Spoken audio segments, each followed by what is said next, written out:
ওই বলছে আমার বিয়ে করবে, আমি ওই বলতেছে যে যদি না ছাড়ি তাইলে ও আমাকে বিয়ে করবে না, আমি ছাড়লে বিয়ে করবে। আমি ছাড়ছি, বেশি দিন হয় না, 3 মাস হয়েছে ছাড়ছি ওর কারণে, বেশি দিন কিন্তু আমি হয় না ছাড়ছি। তোমার কি ছেলে মেয়ে আছে? আমার একটা ছেলে আছে এত বড়।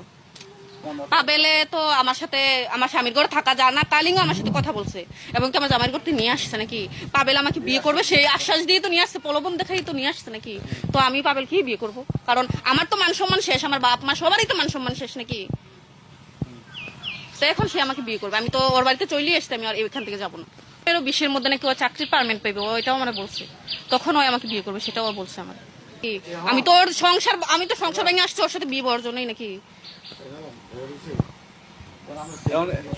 আজকে 5 বছর মতো।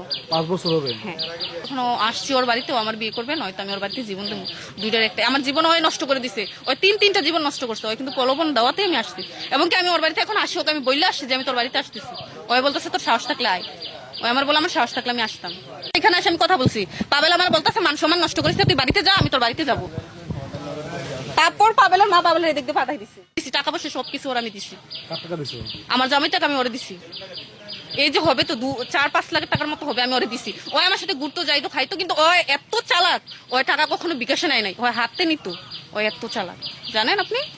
আমি ওরা চিনতে পারি নাই, কিন্তু লাস্ট পর্যায়ে এসে আমি ওরা চিনছি। চাকরি হয়, এরপর ওর সাথে আমার কন্টিনিউ কথা হয়, এই যে ওই রিলেশনের সম্পর্কে যায়, ওই কিন্তু নিজে যায়, আমি কিন্তু ওরা জোর করে কখনো যাইনি, ওই নিজেই বলছে। স্বামী স্ত্রী যেভাবে সম্পর্ক সবকিছুই হয়েছে ওর সাথে। হ্যাঁ, এবং কি আমার ঘরেও যাইতো। আমি ওই যখন ছুটিতে বাড়িতে আসতো তখন বলতো আমার আম্মা আমার আফুর বাড়িতে পাঠাই দিতে, আমি পাঠাই দিলে ওই যাইতো, ওই নিজেই গেছে। এবং কি ও এত খারাপ, ও আমার চান্দিনা ডাইকা নিয়ে গিয়ে আমার ফোনে যা যা ছিল সব ডিলিট করে দিছে। পরে এগুলো আমি আবার অনেক কষ্ট করে রিকভারি করে আনা হয়েছে। ও চান্দিনা নিয়ে গেছে আমার খবর দিয়ে, নিয়ে গিয়ে এগুলো ডিলিট করে দিছে আমার ফোন থেকে। ওর অনেক ছবি ভিডিও অনেক কিছুই ছিল, ওই ফাইসা দেবে দেখে ওই আমার খবর দিয়ে নিয়ে চান্দিনা এগুলো ডিলিট করে দিছে। ওর বাড়িতে আমি তো পাবেলের ভোর অধিকার নেওয়ার জন্যই আমি আসছি, আমি যাবো না। ওকে আনতে বলেন, পাবেলকে বাড়ি করে আনতে বলেন। পাবেল তো এখানেই ছিল, আমরা দেখে গেল কেন, আমার দেখে চলে গেল কেন, চুরের মধ্যে চলে গেল কেন আমার দেখে। ও আসতো, ও যদি অপরাধী না হতো এখানেই দাঁড়াইতো, ও যদি অপরাধী না হইতো ওই পালাইলো কেন। না, ওনারা পাঠাই দিছে ওরে, ওনারা পাঠাই দিছে ঠেলা, ওই আর বোনে আর ওর মায়। এমন তো কখনো হয় নাই, যেরকম পরিকল্পনা করে হইতেছস এতটুকু বুঝে দাঁড়িয়ে যা। জি না, পরিকল্পনা থাকলে তুই আমাকে ফোন, আমি পরিকল্পনা, তুই আমার কথা শোন, পরিকল্পনা তোর ঠিক, এগুলো যদি আমি সামলাইতে পারি, ওই আমার হুমকি দেয়, পারবো। আর না পারলে দরকার শত্রুকে কেমন হয় করে উঠতে হয়ে যেতে সমস্যা দরকার হলে উঠতে যাবে না। ফোন আমি কই আসতে সারা অনেক আমার কথা শোন, তোর ঠিক আমি তোর কই দিয়েছিলাম, তোদের পরিকল্পনা যদি আমি টিকতে পারি তাহলে টিকবো, না পারলে চলে যাবো। আমি তোর কই দিয়েছিলাম, আমি তোর কইতাছি তুই আজ থেকে এগুলো স্ক্রিনশট আমি রেখে রাখছি।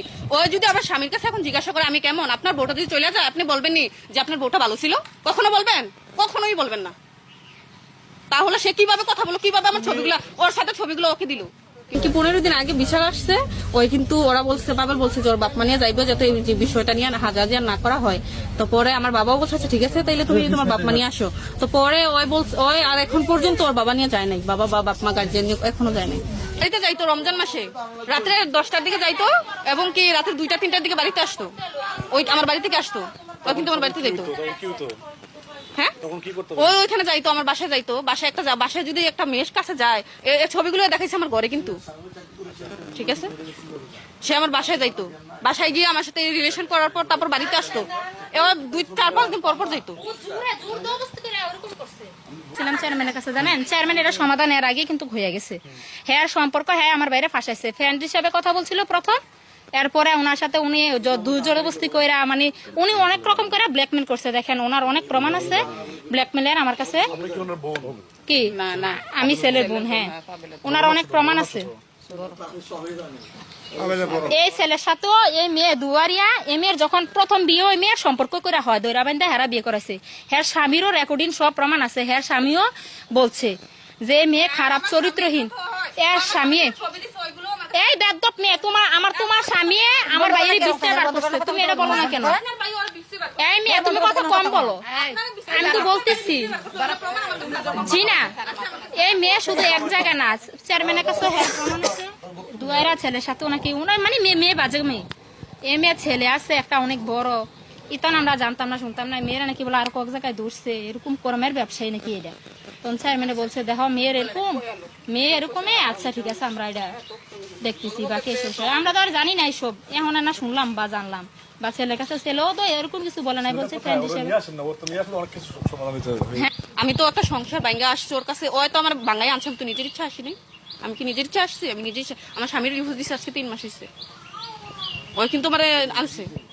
তো ডিভোর্স কি ও বলছে ওই ডিভোর্স দিলে আমাকে বিয়ে করবে স্বামীর ঘরে থেকে, তার ওর সাথে কথা বলাটা পসিবল না, ওই আমাকে বিয়ে করতেও পারবে না। ওই আমার সব সময় এখন ফোন দেয়, কথা হয় ওর সাথে আমার রেগুলার এখনো কথা হয়। এই যে আমি একটু আগে আসছি, আমি ওরা বলে আসছি আমি তোর বাড়িতে আসতেছি, ওই বলতেছে আস, তোর সাহস থাকলে তুই আয়। ওই আমার ঠেট দেয়, ওই দেবতার থেকে ঠেট দেয় আমার, উঠছি আমি তোর বাড়িতে আসতেছি।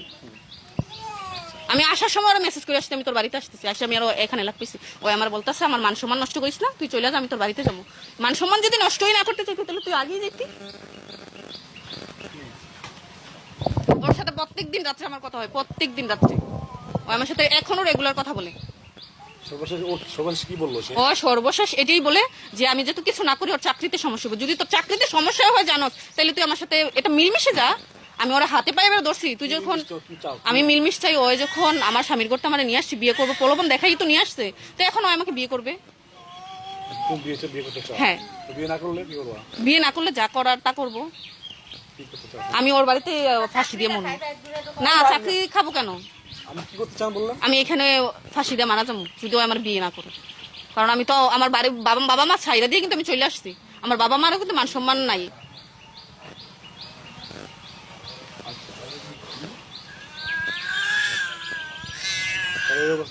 তুমি না আত্মহত্যা করবে তো? হ্যাঁ, তাহলে আমি আগেই খাইতাম। ওই কোন জায়গায় থাকে ওইগুলোও কিন্তু আমি জানি, ওই কোন পোস্টে থাকে আমি জানি। ও চট্টগ্রামে থাকে, ও আমার বলছে, ও না বললে আমি জানবো কিভাবে? হ্যাঁ, চট্টগ্রামে আমি গিয়ে আসছি। আমি তোমার গুলোর পাঁচজন থাকবো, আমার গুলোর পাঁচজন থাকবো, থাকি আমি একটা পয়সা দিয়ে দেবো। আর আপনার যদি পয়সা মন মতো না হয় আবার এসে এরপরে তোমারটা তুমি যদি 5 জনের ভিতরে তোমার বুঝ না হয় তুমি এটা অন্য কিছু করো, এখন তুমি বিদেশে যাও তার অন্য কিছু। পুরুষ একটা মেয়ের দেখলে ভাগলে জিজ্ঞায়, আর একটা মেয়ে একটা পুরুষে দেখলে ভাগলে না, তার ব্যাকগ্রাউন্ড 14 গোষ্ঠী বিচারে তারে গেলে তার লগে কেমনে কি হইব এই হইব।